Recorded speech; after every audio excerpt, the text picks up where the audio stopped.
Mengasihi sesama adalah kehendak Tuhan yang mutlak dalam hidup kita. Kasih itu sebuah kata yang sangat mudah diucapkan, tetapi tidak mudah untuk dilakukan. Mengasihi orang yang berperawakan baik, berkarakter baik, menyenangkan, apalagi orang-orang yang menguntungkan dalam hidup kita, itu cukup mudah. Tetapi untuk mengasihi beberapa orang, itu butuh kasih karunia tersendiri. Kita harus belajar mengasihi orang lain seperti diri kita sendiri. Nah, sekarang masalahnya, bagaimana belajar mengasihi orang-orang yang sulit dikasihi dalam hidup kita? Yang pertama, terimalah kekurangan orang lain seperti Tuhan juga mengasihi kita apa adanya. Dalam hidup kita cenderung suka sama orang yang menurut kita cantik, ganteng, punya kelebihan. Tapi tidak setiap kita bisa menerima orang-orang yang kelihatannya kurang baik. Saya ingin mengingatkan bahwa Tuhan itu mengasihi kita ketika kita tuh masih berdosa. Tuhan bisa lakukan itu untuk kita. Kenapa kita nggak bisa lakukan itu buat orang lain juga? Kenapa kita nggak bisa belajar mengasihi orang lain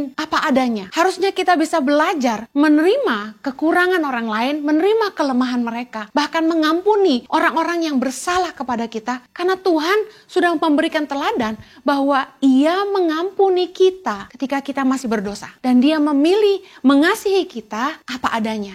Kasih itu menutupi banyak sekali pelanggaran. Kasih membuat kita mampu menerima kekurangan pasangan kita. Kasih membuat kita tidak hanya menghargai kelebihan orang, tapi kasih membuat kita bisa menerima kekurangan mereka juga. Firman Tuhan berkata gini, kalau kita nggak bisa mengasihi orang yang kelihatan, kita nggak mungkin bisa mengasihi Tuhan yang tidak kelihatan. Omong kosong. Jadi bagaimana kita membuktikan bahwa kita mengasihi Allah? Yaitu dengan mengasihi sesama kita. Nggak mudah untuk mengasihi semua orang, tapi Tuhan mau mengingatkan kita kalau Tuhan saja bisa menerima kekurangan kita dan mengampuni dosa-dosa kita.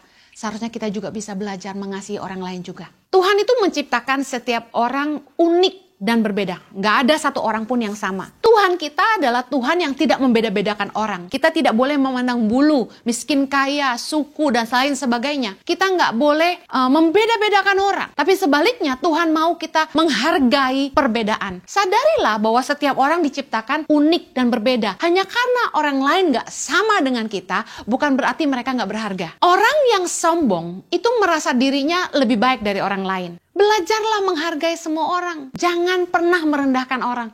Tuhan menciptakan manusia menurut gambarnya. Berarti kalau Anda menghina saya, Anda sedang menghina pencipta saya. Karena saya diciptakan menurut gambaran Allah. Kita harus bisa belajar menerima perbedaan. Tanpa harus mencemooh dan menganggap mereka lebih rendah dari kita hanya karena mereka berbeda. Kasih tidak berbuat jahat kepada sesama. Mengasihi itu tidak berbuat jahat. Artinya gini, mengasihi orang lain berarti kita nggak perlu berbuat jahat sama mereka. Bahkan sekalipun mereka berbuat jahat sama kita nggak boleh jahat sama mereka. Kalau Anda memutuskan untuk nggak berteman lagi dengan seseorang karena konflik atau satu lain hal, tapi Anda tidak boleh berbuat jahat sama dia. Perselisihan bisa terjadi, tapi harus tetap diselesaikan dengan baik, dan kita harus punya satu goal, jaga hubungan baik dengan semua orang. Kasih itu membiarkan orang lain hidup dengan damai. Anda mungkin gak suka sama orang itu, tapi Anda harus membiarkan dia hidup dengan damai. Putuskan hari ini apakah Anda mau tinggal di dalam hidup atau di dalam maut. Orang-orang yang mau tetap di dalam hidup harus belajar mengasihi orang lain. Mengasihi orang yang berbeda. Roma 13 ayat 8-9. Perikopnya berjudul, kasih adalah kegenapan hukum Taurat. Ayat 8 berkata begini, janganlah kamu berhutang apa-apa kepada siapapun juga, tetapi hendaklah kamu saling mengasihi. Sebab barang siapa mengasihi sesamanya manusia, ia sudah memenuhi hukum Taurat. Ayat ke-9, karena firman jangan berzina, jangan membunuh, jangan mencuri, jangan mengingini, dan firman lain manapun juga sudah tersimpul dalam firman ini, yaitu, kasihilah sesamamu manusia seperti dirimu sendiri. Tahukah Anda bahwa mengasihi sesama adalah kehendak Tuhan yang mutlak dalam hidup kita? Kasih itu sebuah kata yang sangat mudah diucapkan, tetapi tidak mudah untuk dilakukan. Dalam hidup kita harus akui bahwa mengasihi orang yang berperawakan baik, berkarakter baik, menyenangkan, apalagi orang-orang yang menguntungkan dalam hidup kita, itu cukup mudah. Mengasihi orang-orang yang meskipun kita tidak kenal, tapi mereka tampan. Perhatikan saja, orang-orang yang begitu gemar nonton film Korea, sampai jatuh cinta sama artis-artisnya. Mengasihi orang-orang yang berperawakan tampan, cantik, berkarakter baik, menyenangkan, cerdas. Apalagi orang-orang ini menguntungkan dalam hidup kita. Pastilah mudah. Tetapi untuk mengasihi beberapa orang itu butuh kasih karunia tersendiri. Tapi kita mau belajar taat kepada firman Tuhan karena Tuhan memberikan perintah dalam hukum Taurat yang kesimpulannya adalah kita harus belajar mengasihi orang lain seperti diri kita sendiri. Tadi saya sampaikan bahwa mengasihi sesama adalah perintah Tuhan yang mutlak dalam hidup kita. Jadi bagaimana caranya kita belajar mengasihi orang-orang yang berbeda dengan kita? Bagaimana caranya kita belajar mengasihi orang-orang yang tidak mudah untuk dikasihi? Ada orang-orang yang menjengkelkan, orang-orang yang menyakitkan, orang-orang yang jadi troublemaker, orang-orang yang rese, orang-orang yang membuat kita rasa nggak nyaman. Tapi karena firman Tuhan berkata kita harus mengasihi mereka. Nah sekarang masalahnya, bagaimana belajar mengasihi orang-orang yang sulit dikasihi dalam hidup kita? Yang pertama, terimalah kekurangan orang lain seperti Tuhan juga mengasihi kita apa adanya. Saya ingin setiap kita menyadari bahwa ketika Tuhan bertemu dengan kita, pertama kali kita mengalami perjumpaan dengan Tuhan, kita lahir baru, ingat-ingat kejadian itu. Anda dan saya berada di posisi kita tidak sedang baik. Tapi Tuhan memilih kita dan mengasihi kita. Roma 15 ayat yang ke-7 berkata begini, sebab itu terimalah satu akan yang lain, sama seperti Kristus juga telah menerima kita untuk kemuliaan Allah. Dikatakan oleh Rasul Paulus di dalam Roma 15 ayat yang ke-7 bahwa kita harus belajar menerima satu dengan yang lain. Kita punya kekurangan, orang lain juga punya kekurangan.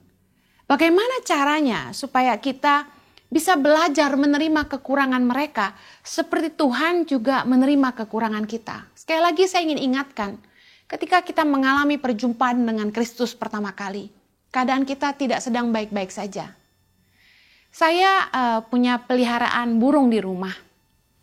Saya beri nama Faith dan Ashley. Faith ini burung yang sangat indah luar biasa. Sementara Ashley, ketika pertama kali kami membeli Ashley ini penampilannya kurang baik. Burungnya bagus sebenarnya, tapi sedang mengalami istilahnya bulu-bulunya rontok semua dan tampangnya nggak bagus. Pemilik sebelumnya tidak memelihara Ashley dengan baik, kurus, bulunya berantakan. Dan apa yang terjadi? Faith selalu menyerang Ashley. Gak suka sama Ashley.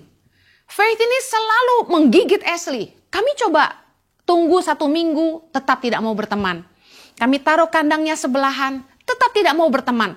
Kami tunggu 2 minggu, tetap tidak mau berteman. Kami tunggu 1 bulan, tetap tidak mau berteman juga. Setelah 3 bulan kemudian, kami coba lepaskan Ashley supaya bisa jadi satu kandang dengan Faith. Apa yang terjadi?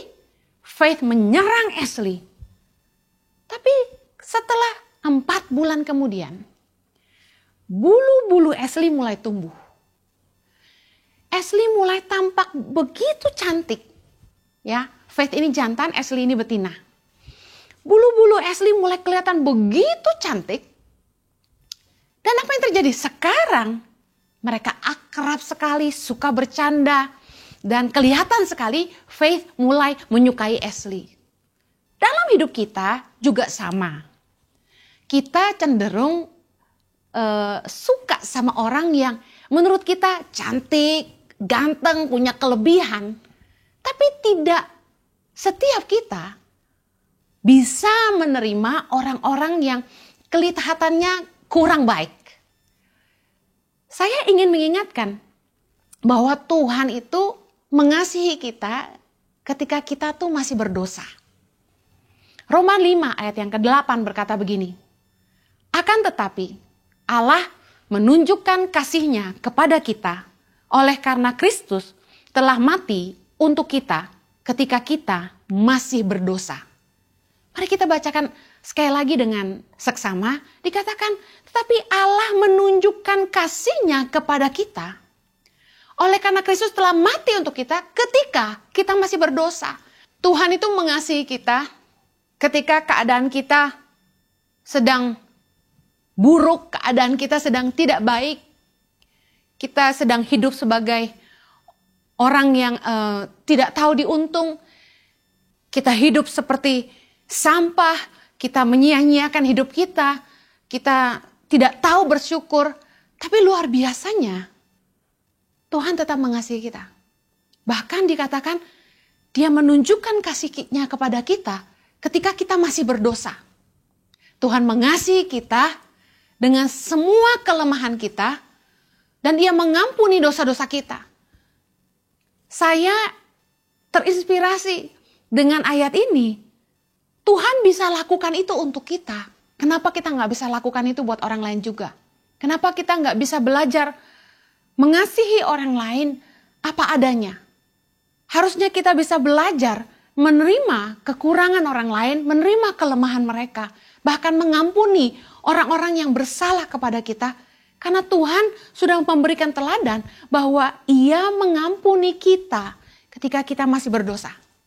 Dan Dia memilih mengasihi kita apa adanya. Luar biasa betapa kita punya Tuhan yang tidak menuntut kita sempurna untuk kita bisa menjadi anak-anaknya.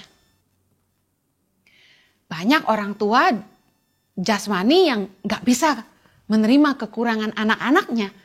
Tapi Bapa di sorga mengasihi kita dengan segala kelemahan kita. 1 Yohanes 4 ayat 10 bilang gini, inilah kasih itu. Bukan kita yang telah mengasihi Allah, tetapi Allah yang telah mengasihi kita dan yang telah mengutus anaknya sebagai pendamaian bagi dosa-dosa kita. Ayat 11, saudara-saudaraku yang kekasih, jikalau Allah sedemikian mengasihi kita, maka haruslah kita juga saling mengasihi. Tuhan mengajar kita lewat firman ini bahwa Tuhan telah menunjukkan kasih-Nya kepada kita. Dia menerima kita dengan segala kelemahan, kekurangan, ketidaksempurnaan. Dan Dia memilih untuk mengampuni segala pelanggaran kita. Sebagai sebuah contoh bahwa kita juga harusnya bisa mengasihi orang lain dengan segala kelemahan mereka, dengan segala kekurangan mereka. Dan belajar mengampuni orang-orang yang bersalah kepada kita. Dalam beberapa khotbah saya mengingatkan bahwa ketika ada orang yang dating dan memutuskan untuk menikah, mereka harus buka mata mereka lebar-lebar. Dan harus mengerti sungguh-sungguh siapa orang yang akan mereka nikahi. Mereka harus tidak hanya menghargai dan menerima kelebihan orang itu, tapi mereka harus juga bisa belajar menerima kekurangan orang itu. Dan kalau memang mereka sungguh-sungguh mengasihi orang itu, kasih itu menutupi banyak sekali pelanggaran. Kasih membuat kita mampu menerima kekurangan pasangan kita. Kasih membuat kita tidak hanya menghargai kelebihan orang, tapi kasih membuat kita bisa menerima kekurangan mereka juga. Saya bersyukur karena Tuhan telah menunjukkan teladan bahwa ketika Tuhan memilih untuk mengasihi kita dan mengampuni segala dosa-dosa kita melalui penebusan karya Kristus di kayu salib, kita hari ini harus bisa bercermin dan berkata kepada diri sendiri, dosa lu yang banyak aja Tuhan bisa ampuni. Kamu yang kotor, penuh dengan dosa, Tuhan bisa terima. Dan Tuhan bisa mengasihi kita. Kenapa kita nggak bisa terima kekurangan orang lain juga? Permasalahan dalam pernikahan seringkali saya temukan bukanlah karena perbedaan sebenarnya. Tapi karena kita nggak bisa menghargai orang yang kita kasihi dan menerima kelebihan dan kekurangannya di saat yang sama. 1 Yohanes 4 ayat 20-21 berkata, jikalau seorang berkata, aku mengasihi Allah dan ia membenci saudaranya, maka ia adalah pendusta. Karena barang siapa tidak mengasihi saudaranya yang dilihatnya, tidak mungkin mengasihi Allah yang tidak dilihatnya. Ayat 21, dan perintah ini kita terima dari Dia, barang siapa mengasihi Allah, ia juga harus mengasihi saudaranya. Firman Tuhan berkata gini, kalau kita nggak bisa mengasihi orang yang kelihatan, kita nggak mungkin bisa mengasihi Tuhan yang tidak kelihatan. Omong kosong. Jadi bagaimana kita membuktikan bahwa kita mengasihi Allah? Yaitu dengan mengasihi sesama kita. Nggak mudah untuk mengasihi semua orang, tapi Tuhan mau mengingatkan kita kalau Tuhan saja bisa menerima kekurangan kita dan mengampuni dosa-dosa kita, seharusnya kita juga bisa belajar mengasihi orang lain juga. Yang kedua, bagaimana kita belajar mengasihi orang yang berbeda dengan kita? Bagaimana kita belajar mengasihi orang-orang yang sulit dikasihi dalam hidup kita? Yang kedua, hargailah perbedaan. Tuhan itu menciptakan setiap orang unik dan berbeda. Nggak ada satu orang pun yang sama. Kisah Rasul 10 ayat 34 berkata begini, lalu mulailah Petrus berbicara, katanya, sesungguhnya aku telah mengerti bahwa Allah tidak membedakan orang. Setiap orang dari bangsa manapun yang takut akan Dia dan yang mengamalkan kebenaran berkenan kepadanya. Tuhan kita adalah Tuhan yang tidak membeda-bedakan orang. Bahkan dalam Yakobus dikatakan iman itu tidak bisa diamalkan dengan memandang muka. Kita tidak boleh memandang bulu, miskin kaya, suku dan lain sebagainya. Kita nggak boleh membeda-bedakan orang. Tapi sebaliknya Tuhan mau kita menghargai perbedaan. Sadarilah bahwa setiap orang diciptakan unik dan berbeda. Hanya karena orang lain gak sama dengan kita, bukan berarti mereka gak berharga. Kita tuh seringkali gak suka sama orang yang beda dengan kita. Makanya ada istilah, birds always fly with the same feather. Burung selalu terbang dengan sejenisnya. Kenapa? Lebih nyambung. Kita gak suka sama orang yang beda sama kita. Saya mau kasih tahu. Enggak apa-apa Anda nggak suka sama orang yang beda sama Anda, tapi Anda juga harus hargai mereka. Karena Tuhan menciptakan setiap kita berbeda. Saya punya anak kembar, identik, mereka sama sekali nggak sama. Orang yang sombong itu merasa dirinya lebih baik dari orang lain. Amsal 11 ayat yang kedua. Jikalau keangkuhan tiba, tiba juga cemooh. Tetapi hikmat ada pada orang yang rendah hati. Kalau Anda rendah hati, Anda pasti punya hikmat bahwa, orang gak bisa milih dilahirkan di mana, dengan warna kulit apa, wajah seperti apa, rambut seperti apa. Setiap orang tuh gak bisa milih lahir ke dunia ini dengan sosok hitam, putih, kuning, coklat. Gak bisa milih. Tapi herannya, kita gak beda-bedain orang. Ketika keangkuhan tiba, tiba juga cemooh. Artinya apa? Seringkali itu kita mencemooh orang lain karena kita melihat kita lebih baik dari mereka. Contoh, yang putih merasa yang hitam jelek. Padahal ketika kita merendahkan orang lain, tahukah Anda, kita sedang merendahkan pencipta mereka. Belajarlah menghargai semua orang. Jangan pernah merendahkan orang. Amsal 17 ayat yang kelima berkata begini, siapa mengolok-ngolok orang miskin, menghina penciptanya. Siapa gembira karena suatu kecelakaan tidak akan luput dari hukuman. Amsal 14 ayat 31 berkata, siapa menindas orang yang lemah, menghina penciptanya. Tetapi siapa menaruh belas kasihan kepada orang miskin, memuliakan dia. Waktu saya masih kecil, saya pernah dibully. Saya lahir dengan kulit yang tidak terbilang putih, Kalau saya boleh bilang kuning langsat lah ya. Nggak putih-putih banget, kuning langsat. Tapi kulit saya ini punya kecenderungan cepat sekali berubah warna jadi coklat sawo matang ketika saya banyak berjemur ya, suntan. Ketika orang putih pengen jadi coklat ya, untuk tan mereka pakai krim. Kalau saya nggak usah, cukup berjemur langsung suntan. Nah, tapi karena saya lahir di keluarga keturunan Tionghoa, saya tampak paling hitam di antara semua. Mereka sering mengolok-olok saya dengan sebutan yang tidak pantas menurut saya. Bahkan ada yang mengatakan bahwa saya anak pribumi dan lain sebagainya.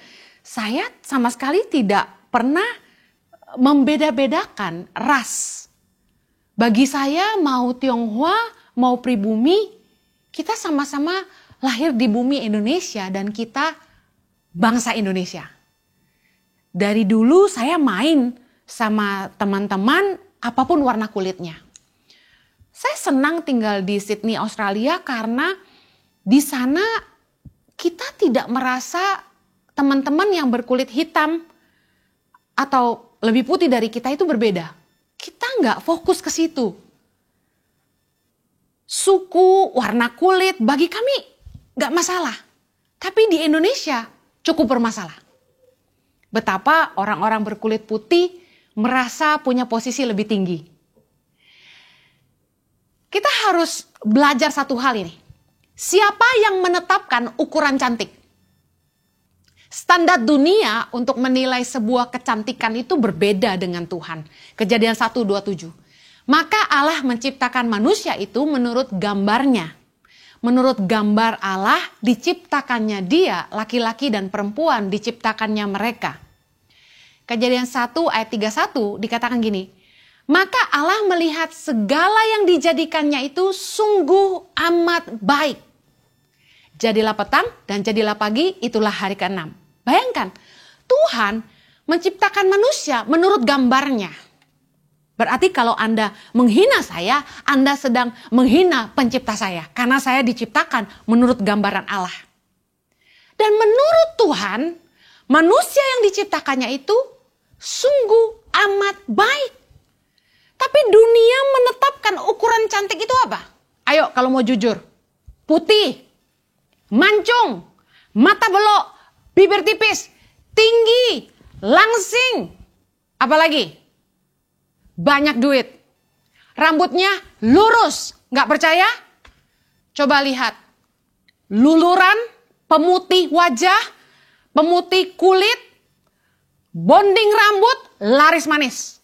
Karena semua orang pengen kurus, pengen tinggi, pengen putih, pengen mancung, pengen belok, dan mereka operasi muka mereka. Padahal siapa yang menetapkan ukuran cantik? Saya punya anak-anak dari berbagai suku. Dari mulai Nias, Mentawai sampai ke Papua. Ketika saya lihat anak-anak saya yang Papua ini, saya tatap wajah mereka. Mereka cantik banget. Bulu matanya lentik. Nggak usah disambung-sambung kayak ibu-ibu zaman now. Hidung mereka mancung. Matanya belok. Bibir relatif, ada yang tipis, ada yang tebal. Cantik banget. Pinter banget. Dan mereka rata-rata tinggi. Tapi, karena orang bilang yang cantik itu yang putih, anak-anak Papua seolah merasa nggak cantik. Ada yang bilang, rambut harus lurus. Makanya, anak-anak NTT, anak-anak Papua itu rajin bonding. Banyak yang kerja jadi pembantu rumah tangga, kalau gajian, gajinya habis cuma buat bonding rambut aja. Kami punya anak Sumba tinggal di rumah, rambutnya kalau udah mulai keriting lagi, udah dibonding lagi. Kita harus bisa belajar menerima perbedaan. Tanpa harus mencemooh dan menganggap mereka lebih rendah dari kita hanya karena mereka berbeda. Orang-orang karakternya beda-beda. Ada orang yang nyenengin, ada yang nyebelin, ada yang cerewet, ada yang pendiam, ada yang ekstrovert, ada yang introvert. Ada yang karakternya plekmatik, cuek bebek, tapi sekali ngomong nyeletuk enak, sakit banget. Kalau lucu, lucu banget. Ada yang kolerik, leader banget, mimpin banget, rada bosi. Ada yang melankolik, melo-melo, senangnya denger lagu slow. Gampang nangis, hatinya gampang tersentuh. Gampang kasihan sama orang. Ada juga yang sanguin, ramah, bisa bergaul dengan siapa aja. Paling berisik biasanya, paling rame, tapi karakternya nyenengin. Dan model sanguin biasanya temennya banyak. Nah, beberapa orang itu lebih suka sama orang yang tipe sanguin. Tapi beberapa orang yang lain senang sama yang melankolik. Saya kasih contoh saya sama Jojo aja. Lebih mudah untuk orang mengasihi Jojo daripada mengasihi saya. Kenapa? Jojo sanguin banget. Ramah banget. Kalau ketemu orang, halo, bisa cerita. Ada orang yang kalau ketemu saya nggak suka. Kenapa? Saya nggak bisa basa-basi. Saya nggak hafal nama orang.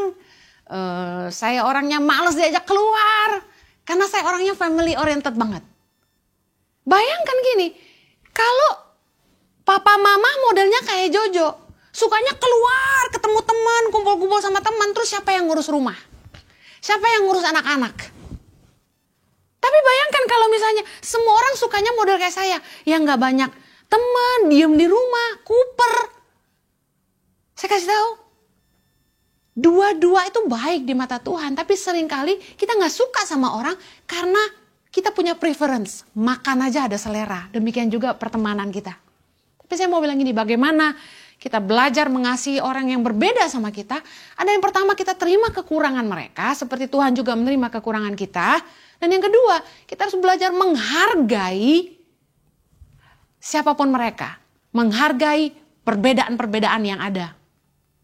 Dengar baik, Tuhan mau kita menghargai perbedaan. Karena barang siapa mengolok-ngolok sesamanya, mereka sedang mengolok-ngolok Sang Pencipta. Yang terakhir, bagaimana kita belajar mengasihi orang yang berbeda dengan kita? Bagaimana kita belajar mengasihi orang-orang yang sulit dikasihi? Yang ketiga, kasih tidak berbuat jahat kepada sesama. Roma 13 ayat yang 10 bilang gini, kasih tidak berbuat jahat terhadap sesama manusia. Karena itu kasih adalah kegenapan hukum Taurat. Kita tidak harus dekat dengan semua orang. Bahkan tidak semua orang harus jadi teman kita. Setiap orang punya hak untuk menentukan lingkaran pertemanannya. Hubungan itu mulai dari tidak kenal, kemudian kenalan, kemudian teman, lalu teman baik, lalu jadi sahabat dan jadi sahabat karib. Nah, tidak semua orang harus dekat sama kita. Kita berhak menentukan siapa yang boleh jadi sahabat kita. Mungkin ada orang-orang tertentu yang kita cuma mau mereka sekedar jadi kenalan kita. Nah, makanya ketika Anda bangun hubungan sama orang, Anda harus peka dalam hal ini. Sejauh mana orang itu ingin bangun hubungan sama Anda. Nah, dikatakan oleh firman Tuhan dalam Roma 13 ayat 10, kasih tidak berbuat jahat terhadap sesama manusia. Tentu dalam hubungan kita dengan orang lain akan ada perselisihan-perselisihan.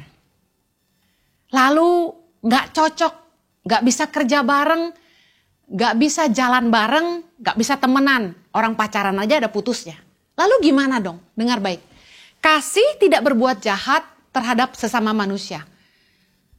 Sejauh Anda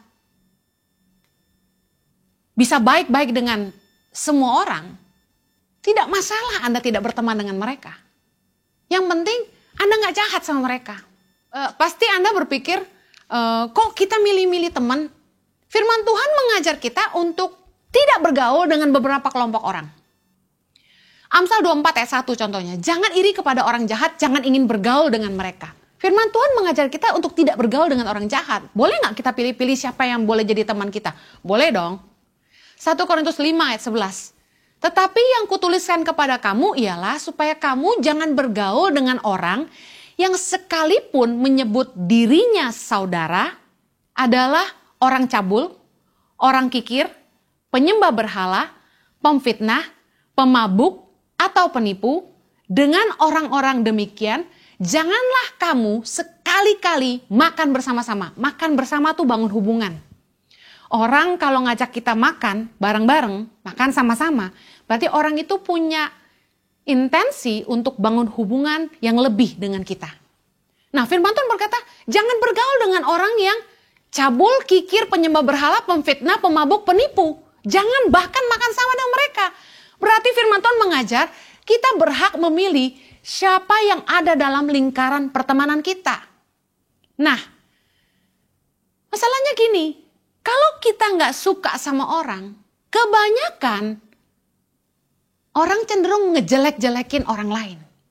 Ketika kita berselisih paham dengan teman, berselisih paham dengan atasan, berselisih paham dengan keluarga, kita malah berusaha menjatuhkan mereka. Kita malah berusaha menjelek-jelekan mereka. Padahal gini, harusnya kita ngerti, kita punya hak menentukan lingkaran pertemanan, siapa yang dekat dengan kita. Tetapi gini, kita harus jaga hubungan baik dengan semua orang.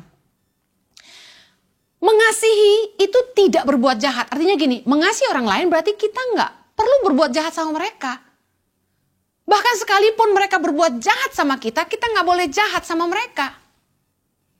Kalau Anda memutuskan untuk nggak berteman lagi dengan seseorang karena konflik atau satu lain hal, it's fine untuk tidak berteman lagi. Tapi Anda tidak boleh berbuat jahat sama dia. Perselisihan bisa terjadi, tapi harus tetap diselesaikan dengan baik. Dan kita harus punya satu goal, jaga hubungan baik dengan semua orang. Kasih itu membiarkan orang lain hidup dengan damai. Anda mungkin gak suka sama orang itu, tapi Anda harus membiarkan dia hidup dengan damai. Roma 12 ayat 17-18 berkata gini, janganlah membalas kejahatan dengan kejahatan. Lakukanlah apa yang baik bagi semua orang sedapat-dapatnya. Kalau hal itu bergantung padamu, hiduplah dalam perdamaian dengan semua orang. Kita gak boleh balas kejahatan dengan kejahatan. Bahkan firman Tuhan berkata, lakukan apa yang baik bagi semua orang. Bahkan kalau itu bergantung sama kita, pilihannya cuma satu, hidup damai dengan semua orang. Ibrani 12:14a juga bilang, berusahalah hidup damai dengan semua orang. Kalau orang tidak suka pada Anda, apa yang Anda mau orang itu lakukan terhadap Anda? Karena kita nggak bisa ngelarang orang untuk tidak suka sama kita. Orang punya hak untuk suka atau tidak suka sama kita. Kita nggak bisa marah hanya karena mereka nggak suka sama kita. Kita nggak bisa maksa orang untuk suka sama kita. Tapi kalau orang itu tidak suka sama kita, apa yang kita harus lakukan? Balik lagi ke Matius 7:12 yang berkata, segala sesuatu yang kamu kehendaki supaya orang perbuat kepadamu, perbuatlah demikian juga kepada mereka. Sebelum kita melakukan sesuatu terhadap orang lain, kita harus bertanya sama diri sendiri, maukah saya diperlakukan demikian? Nah, kasusnya kalau ada orang yang gak suka sama Anda maunya dia bagaimana? Kalau saya akan memilih gini, oke, kamu boleh gak suka sama saya, tapi paling enggak, jangan ganggu saya. Mari jalani hidup masing-masing, jangan saling mengganggu. Toh tidak semua orang harus jadi teman, tapi jangan sampai kita membenci orang lain. Jangan simpan akar pahit. Apapun konflik, perselisihan yang kita miliki dengan siapapun, pastikan kita selesaikan dengan baik, kita mengampuni mereka, dan kita move on dengan hidup kita. Imamat 25 ayat yang ke-17 berkata, janganlah kamu merugikan satu sama lain. Jadi kita boleh memilih siapa yang jadi teman kita, tetapi ketika konflik, perselisihan terjadi, dengar baik, jaga hubungan baik, dan kemudian jangan berbuat jahat sama mereka, jangan berusaha menjatuhkan, jangan merusak nama baik mereka. Izinkan orang jalani hidup mereka, dan kita pun tidak boleh menyimpan kepahitan sama mereka. Saya mau tutup dengan 1 Yohanes 3 ayat ke-14 dikatakan gini, kita tahu bahwa kita sudah berpindah dari dalam maut ke dalam hidup, yaitu karena kita mengasihi saudara kita. Barang siapa tidak mengasihi, ia tetap di dalam maut. Saya percaya orang-orang yang sudah dibenarkan itu akan mampu mengasihi orang lain. Putuskan hari ini apakah Anda mau tinggal di dalam hidup atau di dalam maut. Orang-orang yang mau tetap di dalam hidup harus belajar mengasihi orang lain.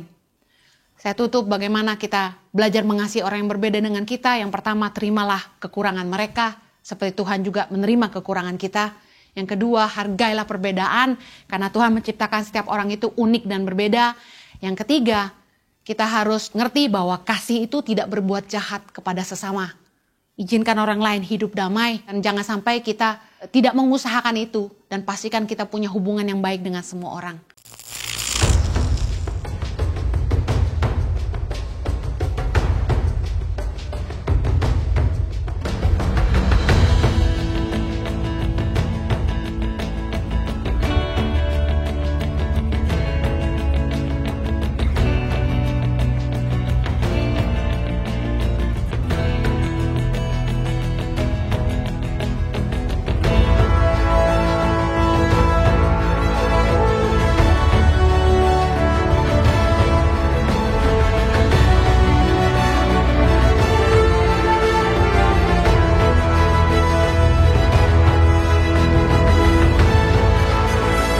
Suka duka, perjuangan guru tangan pengharapan dalam membangun pendidikan di pedalaman Indonesia.